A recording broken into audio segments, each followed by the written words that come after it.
Fala aí, galerinha, beleza? Léo na área aí, trazendo para vocês mais um Vai Cair no Enem, né? Dicas pro Enem, né? Junto com essa equipe sensacional do Logos.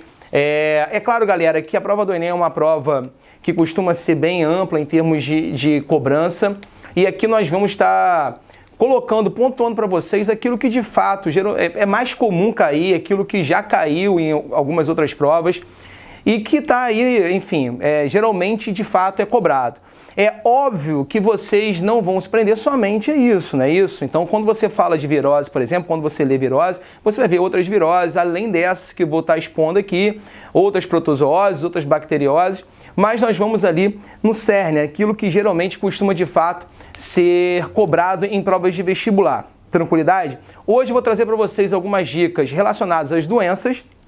Vou trazer algumas dicas relacionadas à questão da imunologia, mais precisamente as questões de vacina e soro, né? E vou fazer um apanhado, não está no quadro, mas eu vou fazer um apanhado para vocês aí em relação à ecologia, aquilo que na ecologia você precisa saber para poder fazer uma boa prova aí. Eu tenho certeza do seu sucesso.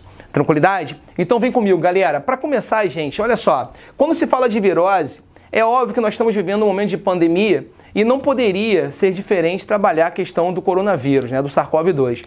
Então, de fato, é uma virose que pode estar caindo aí no Enem, né, certamente vai vir caindo em outros vestibulares, então você tem que ficar sempre atento a isso. Mas, Léo, saber o que em relação a SARS-CoV?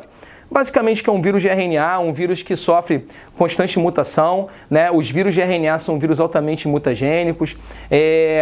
A forma de contaminação, que é através de contato direto, né? E os meios de prevenção, né? Os meios profiláticos. Então, uso de máscara, distanciamento social, tudo isso aí é importante que você tenha em mente, tá? Porque pode sim vir a cair para vocês numa prova de vestibular. Tranquilo? A vacina está chegando aí, vamos trabalhar depois um pouco sobre esses conceitos aí de vacina, tá ok? E é uma doença que ainda requer certos cuidados, beleza? A pandemia não acabou, mas se Deus quiser, logo, logo isso passa. Beleza? Quando fala de dengue, zika, febre amarela, por que eu puxei esses três? Poderia colocar aqui também a chikungunya. E por que eu foquei nesses três? Porque essas três viroses, galera, são arbovírus. Ou seja, são arboviroses. O que significa dizer que são arboviroses? Esses caras têm um vetor que é um artrópode. Nesse caso em específico, você vai ter o Aedes aegypti. Então são doenças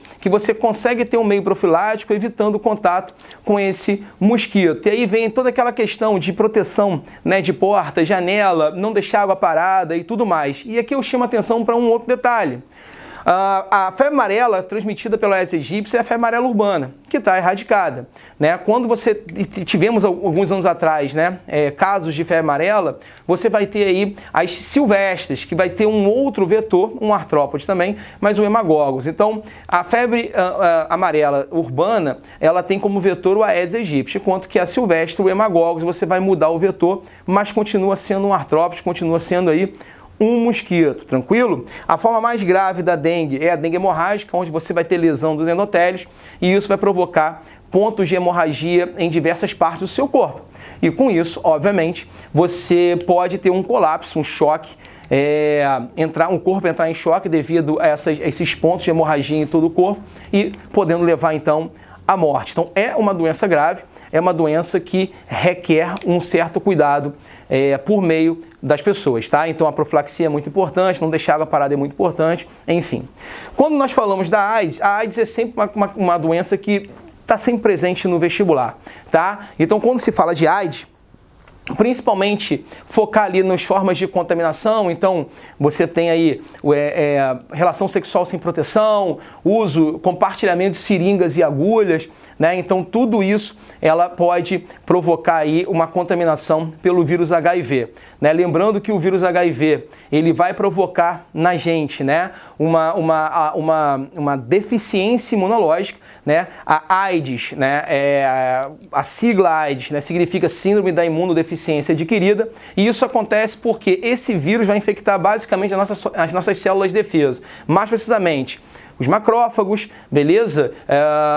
As células dendríticas, o linfócito TCD4. Então você vai ter as células de defesa sendo invadidas por esse vírus. Então você tem um maior problema aí, né?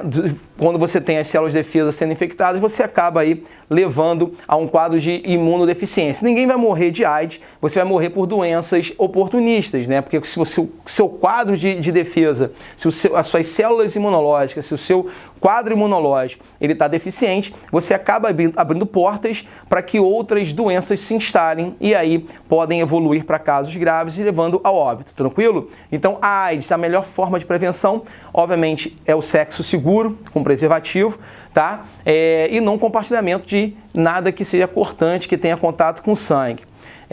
Pode acontecer a transmissão mãe para filho, né? Existem hoje diversos programas que tentam minimizar e têm até sucesso nessa questão.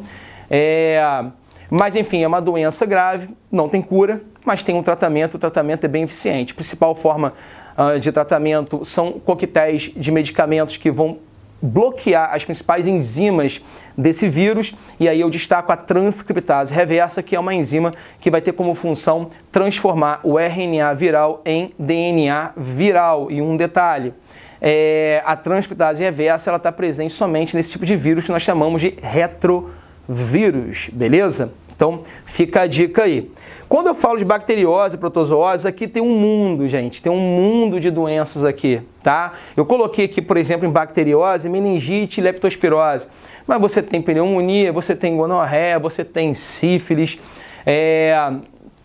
febre maculosa, nossa, você tem hanseníase, né? Popular lepra, tuberculose, que também é uma doença que, enfim, preocupa. Então você tem uma série de doenças que são importantes, tá? A tuberculose, bacilo de Koch, a hanseníase, bacilo de Hansen, você tem ali bactérias do mesmo grupo. Então, assim, são doenças que você pode encontrar no vestibular, beleza? Quando nós falamos dessas duas aqui, meningite é uma doença bacteriana bem grave, que vai afetar as meninges, né? Que é aquele tecido de proteção do encéfalo. Então, você pode evoluir para quadros bem sérios, né? Ou seja, às vezes a pessoa não é levada à morte, mas pode perder membros, pode ter sequelas irreparáveis. E em alguns poucos casos, você pode ter uma sepsemia dessa bactéria, levando à morte em poucas horas. Então é uma doença muito grave, existe vacina para ela, tá? E a contaminação também é pelo ar, pelo contato ali direto, pelo ar ali. E, enfim, então toda vez que há um caso de meningite, você tem que isolar a área, enfim, fazer o mapeamento das pessoas que tiveram contato, né? Geralmente se toma antibiótico de forma profilática, se faz o acompanhamento, porque surtos, né? Ou seja, quando você tem um grande número de pessoas contaminadas com meningite, você tem um risco de você ter um grande número de mortes também, porque é uma doença de fato perigosa. Você tem também meningite, que pode ser causada por vírus, que é menos grave, e existe uma ameba, um protozoário que também pode provocar meningite, essa sim, praticamente mortal, tá? Conhecida como ameba comedora de cérebro, ela é bem perigosa, mas também é muito rara a sua contaminação, geralmente através de inalação de água, da onde está esse protozoário. Tudo bem? A leptospirose também é uma doença bacteriana interessante, o vestibular gosta muito, porque está muito ligada às questões de enchente, tá? E de má higiene. Então, por exemplo, o rato ao urinar, né? Essa bactéria fica ali no rim do rato, ao ele urinar, ele vai eliminar isso na água. Se você tem contato com água de chuva, por exemplo, você pode acabar se contaminando. Essa bactéria, ela vai provocar uma infecção aguda, isso pode levar à falência renal e tudo mais. É grave, tranquilo, é uma doença grave. E também você tem que tomar cuidado quando você, por exemplo, chega em algum bar ou algum local e toma algum produto, sei lá, meu irmão, algum suco, alguma coisa, que você não sabe como aquilo foi acondicionado. Então é muito importante se lavar, porque se tiver rato onde estava, urinou e ali tiver a bactéria, você também pode se contaminar. Então é sempre muito importante a prevenção, tá? Então choveu, alagou, evitar andar nessas águas, porque a urina do rato pode estar ali, e aí com a bactéria, obviamente, se estiver contaminado, e você acaba se contaminando. Então é uma doença grave e que precisa de cuidado. E é claro que quando você fala de doença bacteriana, a forma de tratamento dessas doenças se baseia no consumo, no uso de antibiótico. Sempre com orientação médica e tudo mais, mas o antibiótico vai resolver as bacterioses, beleza? Tranquilo, algumas bactérias, inclusive, são bem resistentes a alguns antibióticos, tá? Então existem as superbactérias que podem ser resistentes a qualquer tipo de antibiótico. Isso está mais ligado a questões aí, a plasmídio e tudo mais, mas isso é um outro assunto que num outro momento podemos ver, tá ok? Quando se fala de malária e chagas, são duas protozoas, também lembrando que protozoas você tem um grande número, tá? Você tem as amibises, as giardíases, você tem as leishmanioses, então você tem um grande número também de doença ligada à protozoose. Então aqui você tem a malária, que tem como vetor o mosquito Anopheles fêmea. A fêmea precisa do sangue para questões reprodutivas, né, para poder postar os seus ovos, tá ok? A malária, ela vai ter como agente etiológico o plasmódio. Você tem alguns grupos, né? Falciparum, malária, ovale. E algumas características importantes, você tem a infecção tanto do fígado quanto das hemácias, daí você tem um quadro clínico basicamente da anemia. A destruição dessas hemácias levam à liberação de toxinas que promovem picos febris que podem ser de 48 horas ou 72 horas. Então você tem esses picos febris se estabelecendo. Outra coisa importante para falar da malária, a Falciparum, que é o plasmódio mais agressivo porque ele tem a capacidade de modificação das hemácias e isso levar a uma agregação dessa hemácia, a ela se grudar aos vasos, provocando então obstrução do fluxo sanguíneo, levando aí a casos de trombose, embolia, e isso é grave porque isso pode levar à morte, tá ok? E os Chagas, mal de Chagas, que vai ser transmitido pelo Trypanosoma cruzi, e você tem como vetor um barbeiro triatomídeo, um barbeiro hematófago de hábito noturno. Após a picada e o contágio não é na picada, mas sim através das fezes e urina desse barbeiro. Então logo que ele pica você, ele defeca e urina na sua cara. Quando você coça, você leva essa urina, essas fezes para o local da picada e ali ocorre a contaminação. Tem uma preferência pelo tecido cardíaco, tá ok? E é uma doença também grave. Foi? Beleza. Quando nós falamos da verminose, uma série... Já acabou?